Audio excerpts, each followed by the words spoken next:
شروع اللہ کے نام سے جو سب پر مہربان ہے، بہت مہربان ہے۔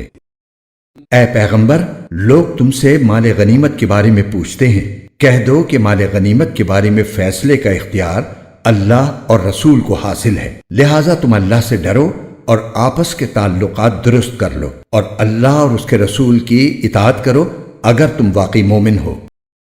مومن تو وہ لوگ ہیں کہ جب ان کے سامنے اللہ کا ذکر ہوتا ہے تو ان کے دل ڈر جاتے ہیں،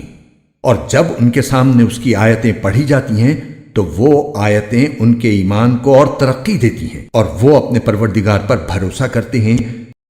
جو نماز قائم کرتے ہیں، اور ہم نے ان کو جو رزق دیا ہے اس میں سے فی سبیل اللہ خرچ کرتے ہیں۔ یہی لوگ ہیں جو حقیقت میں مومن ہیں۔ ان کے لیے ان کے رب کے پاس بڑے درجے ہیں، مغفرت ہے اور باعزت رزق ہے۔ مال غنیمت کی تقسیم کا یہ معاملہ کچھ ایسا ہی ہے جیسے تمہارے رب نے تمہیں اپنے گھر سے حق کی خاطر نکالا، جبکہ مسلمانوں کے ایک گروہ کو یہ بات ناپسند تھی۔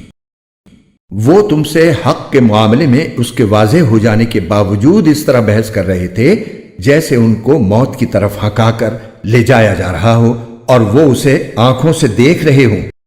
اور وہ وقت یاد کرو جب اللہ تم سے یہ وعدہ کر رہا تھا کہ دو گروہوں میں سے کوئی ایک تمہارا ہوگا، اور تمہاری خواہش تھی کہ جس گروہ میں خطرے کا کوئی کانٹا نہیں تھا وہ تمہیں ملے، اور اللہ یہ چاہتا تھا کہ اپنے احکام سے حق کو حق کر دکھائے اور کافروں کی جڑ کاٹ ڈالے،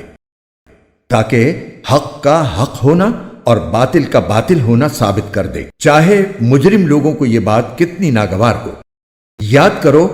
جب تم اپنے رب سے فریاد کر رہے تھے تو اس نے تمہاری فریاد کا جواب دیا کہ میں تمہاری مدد کے لیے 1000 فرشتوں کی کمک بھیجنے والا ہوں جو لگاتار آئیں گے، اور یہ وعدہ اللہ نے کسی اور وجہ سے نہیں بلکہ صرف اس لیے کیا کہ وہ خوشخبری بنے اور تاکہ تمہارے دلوں کو اطمینان حاصل ہو،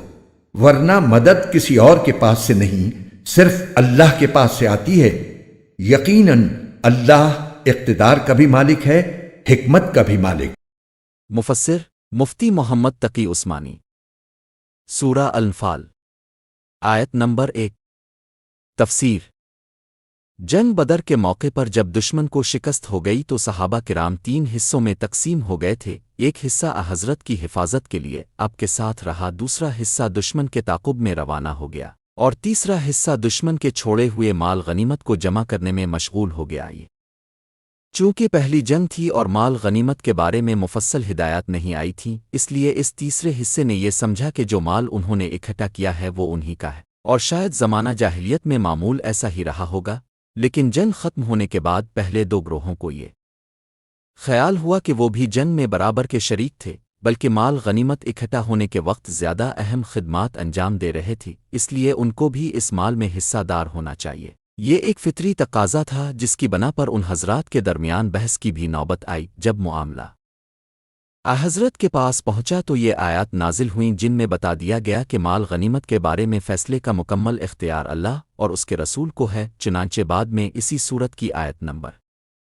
41 میں مال غنیمت کے بارے میں مفصل احکام آ گئے۔ زیر نظر آیت نے ہدایت دی کہ اگر مسلمانوں کے درمیان کوئی رنجش ہوئی ہے تو اس وضاحت کے بعد اسے دور کر کے باہمی تعلقات درست کر لینے چاہئیں۔ آیت نمبر 5 تفسیر۔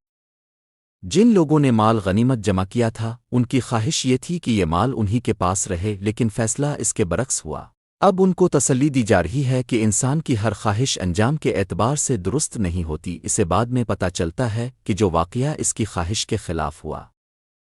بہتری اسی میں تھی، اور ایسا ہی ہے جیسے ابو جہل سے جنگ کرنے کا معاملہ میں ہوا۔ مدینہ منورہ سے نکلتے وقت چونکہ صرف ابو سفیان کے قافلے پر حملہ کرنا پیش نظر تھا اور کوئی باقاعدہ لشکر تیار نہیں کیا گیا تھا، اس لیے جب یہ بات سامنے آئی کہ ابو جہل ایک بڑا لشکر لے کر مقابلے پر آ گیا ہے تو بعض صحابہ کی خواہش یہ تھی کہ ابو جہل سے جنگ کرنے کے بجائے فی الحال واپس چلے جائیں، کیونکہ اس بسر و سامانی کی حالت میں ایک مسلح فوج کا مقابلہ موت کے منہ میں جانے کے مرادف ہوگا۔ لیکن دوسرے صحابہ نے بڑی پرجوش تقریریں کیں جن سے حضرت بہت خوش ہوئے، اور جب اب کی مرضی معلوم ہو گئی تو سب نے جنگ میں حصہ لینے کا فیصلہ کر لیا، اور بعد میں ثابت ہوا کہ مسلمانوں کا عظیم فائدہ اسی میں تھا کہ اس طرح کفر کی کمر توڑ دی گئی۔ آیت نمبر 7 تفسیر۔ اس سے مراد ابو سفیان کا قافلہ ہے اور کانٹے سے مراد خطرہ ہے۔ قافلے میں مسلح افراد کی تعداد کل 40 تھی، لہذا اس پر حملہ کرنے میں کوئی بڑا خطرہ نہیں تھا، لہذا طبعی طور پر اس پر حملہ کرنا آسان تھا۔ آیت نمبر 10 تفسیر، یعنی اللہ تعالیٰ کو مدد کرنے کے لیے فرشتے بھیجنے کی حقیقت میں ضرورت نہیں تھی، نہ فرشتوں میں کوئی ذاتی طاقت ہے کہ وہ مدد کر سکیں۔ مدد تو اللہ تعالیٰ براہ راست بھی کر سکتا تھا، لیکن یہ انسان کی فطرت ہے کہ جس چیز کے اسباب سامنے ہوں اس پر اسے زیادہ